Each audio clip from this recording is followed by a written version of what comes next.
Blind boy walking alone in the forest. A trap suddenly appeared in front of us. He knelt down and fumbled around without even realizing it. Apparently boys are smart. He felt along the edge of the trap and found the handle. And keep going in that direction. Because the boy and his family were just in a car accident. The parents are in critical condition. Or the blind boy had to pick his way out to get help. Soon the boy found his way to an abandoned hotel. He vaguely heard a faint cry for help coming from inside the boy called out as he slowly groped his way into the room. But he didn't know he'd unwittingly entered a purgatory of sin. After a long time without any response, the boy began to feel around again. The slimy touch on his hand startled him greatly. The boy fled the scene in terror and felt a knife in his hand to defend himself. He was going to return to the scene of the crash on the same route he took. But the next moment, I bumped into someone. The boy subconsciously began to call for help when he encountered a living person and told of the gruesome scene which he had just groped for himself. But the next moment he realized something and shut up. The boy's companion panicked and lost his cane, and then bent down to pick up the other side while they're at it. But when you let your guard down, you strike immediately. After groping his way out, he slipped into an empty hole in a tree.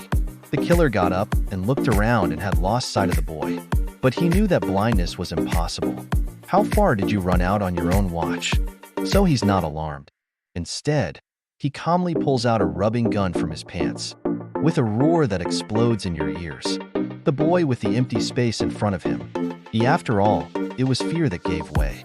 But just as the killer was about to make a move on him in the hole in the tree, the murderous intent was broken by the cry of a passerby. He came from the abandoned hotel, too. Also witnessed a brutal crime scene. Smell heard the commotion and came after him immediately. 4 passers-by to find themselves. The boy kept throwing tree seeds to create a commotion, but they all rolled into the trapping hole. And when a passerby who had heard the noise kicked open the cover plate, as I looked into the black hole, the unexpected came. The boy thought he had been saved when he heard a loud commotion, so I got out of the tree right away. Yet he remained unmoved at the sound of a familiar voice. Instead, he counted down in place.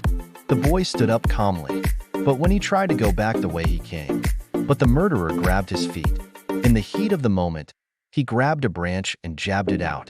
The boy groped his way back to the scene of the crime, and the police car called by the unlucky passerby is coming to meet us. After hearing the rapid sirens, the boy's nerves slowly relaxed.